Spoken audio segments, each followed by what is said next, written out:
Netflix as a company has over 300 million global household members spanning 190 countries.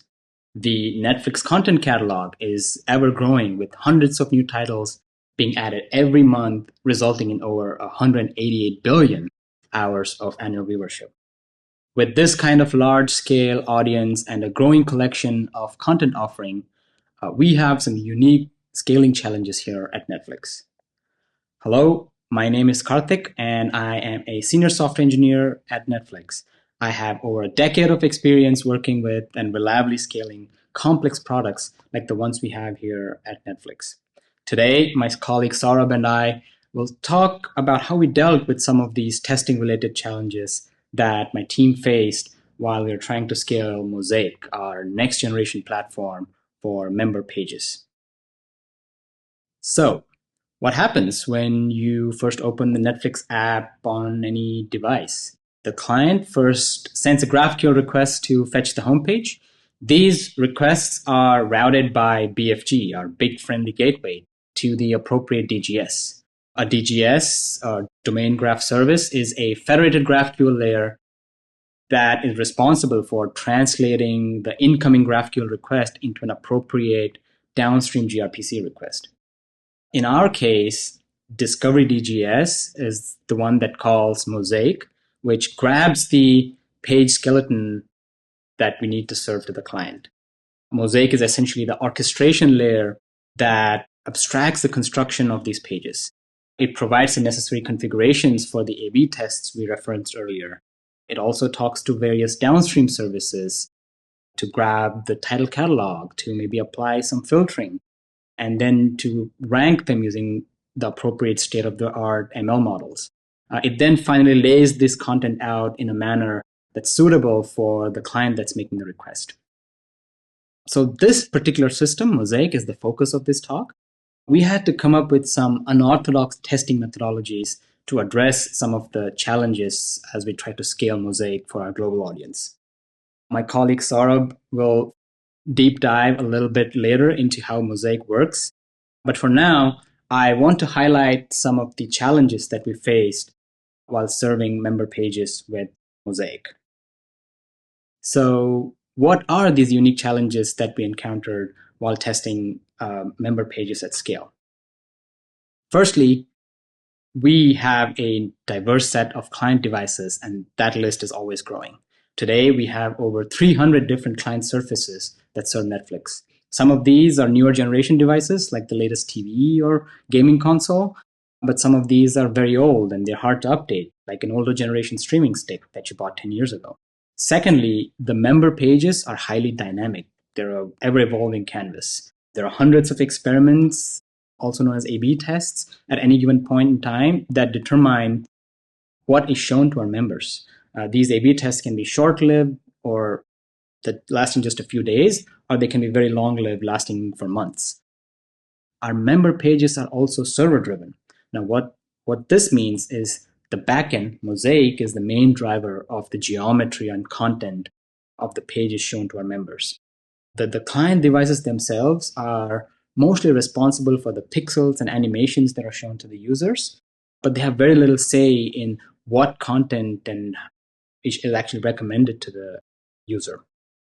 And these A/B test configurations that drive the server-driven UI have a lot of knobs that can be tuned across our client canvases.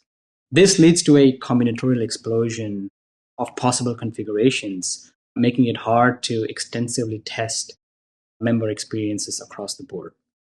And lastly, we need a lot of flexibility in how we actually run our services. A/B tests need to run independently for the most part, and services need to be deployed and scaled independently for efficient scaling. And we need to do all of this while retaining a very high bar for our users so that they don't experience any spinning wheels or blank screens as they explore our catalog.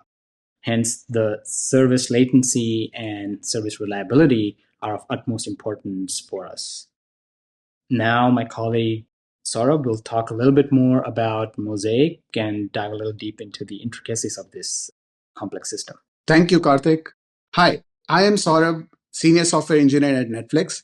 I have over 10 plus years of experience as backend engineer. So, what is Mosaic? Mosaic is a core system that constructs the page, example, Netflix's homepage. It is a config-driven approach, which means creating a page is as simple as defining configuration for what content type you're looking on the page, section type, number of sections, and more, all without requiring an engineer's involvement. Mosaic is an efficient orchestration layer that talks to a wide range of services. Some are responsible for content selection, others for ranking, configuration, and various other tasks, ensuring seamless integration and functionality. Mosaic enables server-driven UI technique, which allows even the look and feel of the page to be configured on the server side. I will explore this in more detail in later slide. Let's see how Mosaic constructs a page. At high level, it's a three-step process. First, select page layout, generate sections, assemble page. Each of these services does sub-orchestration to various services to build the output. Let's look into it. Select page layout. Based on the client request, Netflix app could be requesting for homepage, a gallery page, or mobile feeds page. A page layout is selected in the backend. Next, Mosaic then select what sections to show based on the configuration from the bag of sections. Finally, it rearranges the section based on personalization and assembles the page. As we just saw that Mosaic orchestrates across various services, one of the main challenges for Mosaic is testing. How do we extensively test this complex system that has so many moving parts? I'll pass it back to Karthik for testing strategies. For Mosaic, we had to think about testing from first principles, trying to replicate the classic testing pyramid with a lot of unit tests at the bottom and just a handful of kind of end-to-end integration tests at the top was just not enough. Because Mosaic is essentially an orchestration system, we need a lot of different kinds of larger end-to-end integration tests that can deal with the high cardinality of potential inputs that can come into Mosaic. So here's what we came up with. We split the tests into two categories. We have the inner dev loop. These are the set of tests that are run pre-merge at build time. These are meant to be fast, predictable, and hermetically sealed. Think about these as unit tests, functional tests, smoke tests that are run at build time. And these are meant to provide our developers with fast local feedback about the changes that they're about to make. The second category of tests are tests that are run post-merge, once the code has been committed, but before it's being deployed. In the outer dev loop, the tests can be slower. These tend to be larger, more expensive end-to-end tests. So a lot of the innovation that happened on Mosaic is in this category. So we'll focus our talk on 4 of these outer dev loop tests that we leverage across Mosaic. So first, let's talk about replay tests. Mosaic has a bunch of Java libraries that expose some of the configuration knobs that we talked about earlier. Typically, when service code is deployed, it is tested using various regression testing strategies when the service is being deployed. However, for libraries, the tests are typically a lot more static, and those are the tests that typically need to pass before new version is pushed out. And these are usually unit tests that are written by developers of the library to anticipate the various ways in which people might use their library. This does not scale well for Mosaic, though. So what we did was we created replay tests to sample user requests from production. And these sample requests are stored into a data store. And then when tests are run, we query this data store, transform the actual production requests into inputs that we can then use in our tests. So what this facilitates is a high fidelity of input for our tests, and the inputs are evolving as the client pattern changes. This also makes it super easy to catch any unanticipated long tail of configurations that developers may have missed when they make changes to their libraries. Well, the next kind of tests that are somewhat related to replay tests are called shadow canaries. We don't use shadow canaries when we push out new versions of our libraries, but instead these are used typically when we push out new builds for our services. So let's see how shadow canaries work. In a classic typical canary deployment strategy, we roll out a new build to a small subset of users or requests, and then see if something regressed. However, at our scale, even a small subset of users being impacted by a bad build that's going out is a whole bunch of unhappy members. So to address this, we have a modified version of canaries called shadow canaries. Now, as the name implies, when we deploy a new build, we replay a small set of these requests to a pair of shadow clusters. The shadow clusters are essentially test clusters which have two subclusters inside of them. One of those clusters is called a baseline cluster, and this baseline cluster essentially mirrors the current build that's running in production. And then the canary cluster is the new build that we intend to push to production.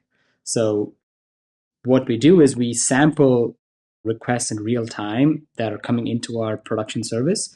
The replay driver grabs these, and then it replays the same request to both the baseline and the canary clusters. The replay driver then picks the responses from these two clusters and then passes it on to a response differ, which diffs the responses between these two responses and logs metrics about the differences. And we repeat this over and over for thousands of requests for any given build that needs to be pushed out. So now all of this orchestration is handled by our chaos automation platform called CHAP. Anytime a build has to go out, the cluster setup and plugging these clusters into various Spinnaker deployment pipelines, monitoring the metrics from the differ, they're all handled automatically. All the developer has to do is to define the success criteria using the metrics that were pushed as part of the shadow canary run. Now, these canaries are especially useful for analyzing any emergent behavior that cannot typically be captured in a unit test or an integration test. For example, if there's a JVM memory leak or a garbage collection issue that only manifests after a long period of time, then these shadow canaries can capture these aggregate differences much better than a unit test or a single end-to-end test. So now the best part is we get to do all of this without impacting even a small subset of users, because we only shadowed replayed the requests from production, and none of the users were served any bad responses from the canary build. Back to Saurabh to talk about failure injection testing. Thank you, Karthik. Let's wrap it up with a few more testing here, and then I'll close it off with the closing notes. Given the numerous microservices involved in building a page, how do we test the impact on page construction if one service becomes unavailable? That's where we use failure injection testing framework, which simulates failure in the downstream services by intercepting the gRPC calls. It dynamically reads the dependency graph to automatically assess resiliency for newly added services. This framework helps identify weaknesses, addresses reliability concern, ensure graceful degradation, and support automated resilience testing. Let's take a look.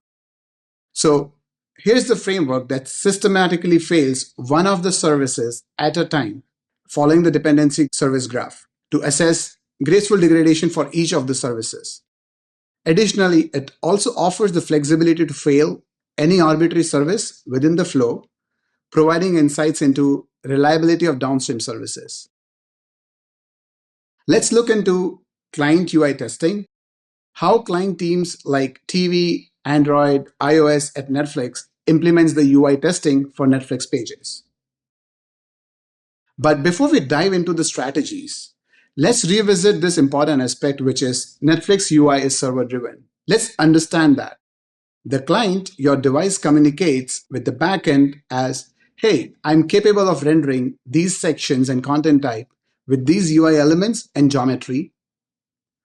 The server decides which UI elements and geometry to use based on the configuration setup and what client is capable of. Last, the client focuses solely on following the rendering instructions, which simplifies the client-side logic. Now let's look into some of the testing challenges. With the server-driven UI and config-driven world, it is difficult for clients to expect certain behavior as those are not exposed to clients. So now, client needs to be aware of server response format so they can construct an accurate response mocks, build collaboration with server-side team to get the responses for various test cases, which adds dependency on the server team. And any server-side changes could break the client-side automation test suite. What's the strategy to overcome these challenges? That's where we introduced Mosaic Override Service. It is designed to empower clients by giving them the ability to dictate exactly what they want to see. Clients have control over the content, position, and UI behavior. And to make this process seamless, we customize the schema, which is tailored to align the client-side specific requirements, ensuring simplicity and ease of use. We introduced a mechanism where each service applies its own specific override and then forward it down to the downstream services. Let's take an example. Here is an organic response from the backend that has Arkin League of Legends as the main title. What client wants to test is to have the Bridgerton as the main title with play trailer button. Once they use the Mosaic Override service, this is what it looks like. So if you see, only the Bridgerton thing has changed, but rest of the page is still the same. Let's walk through the process to see how does it even work. So in test, there are three processes that we follow, which is test arranged, it's act step, and assertion. So let's go one by one. It's arrange step. So this is where before even executing the actual step, they need to call override service to enforce the behavior to test.